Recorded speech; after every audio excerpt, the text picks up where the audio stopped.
ఒక అందమైన పల్లెటూరిలో పొద్దున్నే సూర్యుడు వచ్చాడు.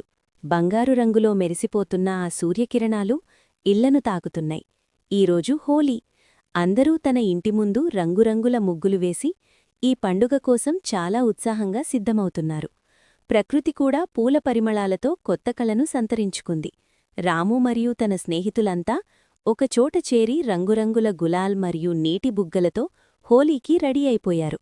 సిల్వర్ బౌల్స్లో ఉన్న ఆ ఎరుపు, పసుపు మరియు గులాబీ రంగులు చూస్తుంటేనే చాలా సంతోషంగా ఉంది.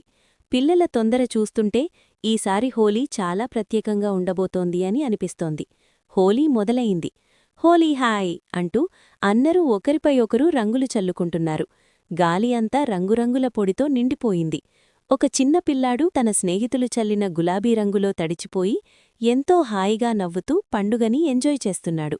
చుట్టూ ఉన్నవారందరూ ఆ రంగుల వనలో మునిగిపోయారు. డోల్ చప్పుళ్లకు పల్లెటూరి వీధులన్నీ మారుమ్రోగిపోతున్నాయి. మోగుతున్న డప్పులకి తగట్టుగా అందరూ తుళ్ళింతలు పడుతూ డాన్స్ చేస్తున్నారు. రంగుల నీళ్లలో తడిసిన బట్టలు, రంగు మొహాలు. ఒక్క మాటలో చెప్పాలంటే ఆ ప్రాంతమంతా సంతోషసాగరంలా మారిపోయింది. ఈ పండుగ నిండుగా స్నేహాన్ని మరియు ఉత్సాహాన్ని తెచ్చింది. రంగుల మధ్య విద్వేషాలు మరిచిపోయి అందరూ ఒకటైపోయారు. చివరికి రంగురంగుల మొహాలతో అందరూ కలిసి స్వీట్స్ పంచుకుంటూ ఒకరినొకరు హత్తుకుని హోలీ శుభాకాంక్షలు చెప్పుకుంటున్నారు. నిజమైన పండుగ అంటే రంగులు చల్లుకోవడం మాత్రమే కాదు, మనసులను కలుపుకోవడం కూడా. ఇది కదా నిజమైన హోలీ అంటే. అందరికీ హోలీ శుభాకాంక్షలు.